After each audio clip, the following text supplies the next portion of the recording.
সংঘবদ্ধ চক্রের হামলার শিকার হয়েছেন নিউ ইয়র্কের সাবেক গভর্নর ডেভিড প্যাটারসন। তার ২১ বছর বয়সী সৎ ছেলেও দুর্বৃত্তদের হামলায় আহত হয়েছেন। হামলার পর তাদের হাসপাতালে ভর্তি করা হয়। এই ঘটনাকে রাজনৈতিকভাবে ব্যবহার না করার আহ্বান জানিয়েছেন সাবেক গভর্নর। আক্রমণকারীর সন্দেহে পুলিশ ৪ পুরুষ ও ১ নারীকে খুঁজছে। ম্যানহাটনের 2nd এভিনিউর ইস্ট 97th স্ট্রিটে নিজ বাড়ির সামনে হাঁটাহাঁটি করার সময় গ্যাং অ্যাসাল্টের শিকার হন সাবেক গভর্নর প্যাটারসন। এই সময় তার সাথে ছিল ২১ বছর বয়সী সৎ ছেলে। ২০০৮ থেকে ২০১০ সাল পর্যন্ত নিউ ইয়র্কের গভর্নরের দায়িত্ব পালন করেছিলেন ডেভিড প্যাটারসন। পরবর্তীতে সিসিটিভির ফুটেজে দেখা যায় সাবেক গভর্নরের উপর আক্রমণকারী দলে ৫ সদস্য ছিলেন। তাদের মধ্যে ৪ জন পুরুষ এবং ১ জন নারী। প্যাটারসনের ছেলের সাথে দুর্বৃত্তদের কথা কাটাকাটির জের ধরে ঘটনার সূত্রপাত হয়। তারা হামলা চালিয়ে সাবেক গভর্নরের মাথা এবং কাঁধে আঘাত করেন।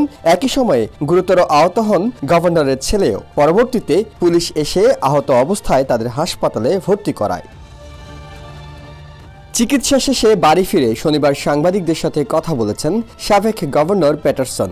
জানান, দুর্বৃত্তরা একটি বাড়িতে অবৈধভাবে প্রবেশের চেষ্টা করছিল। এ সময় তার ছেলে বাধা দেওয়ার কারণে তাদের উপর হামলা চালানো হয়। তবে এই ঘটনার সাথে রাজনীতির কোনো সম্পর্ক নেই বলেও মনে করেন সাবেক গভর্নর।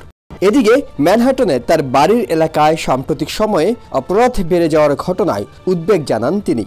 নিউ ইয়র্কে সাবেক একজন গভর্নরের উপর হামলার মতো ঘটনাকে আইন শৃঙ্খলার চরম অবনতি বলে মনে করছেন স্থানীয়রা। এই ঘটনায় পুলিশ এর মধ্যেই ৫ অপরাধীর ছবিসহ পোস্টার প্রকাশ করেছে। মেয়র এরিক অ্যাডামসের ঘনিষ্ঠ বন্ধু হিসেবে পরিচিত সাবেক এই governor. Ehsan Jewel, TVN 24, New York. New York থেকে সম্প্রচারিত TVN 24 টেলিভিশন বিশ্বজুড়ে বাঙালির কণ্ঠস্বর।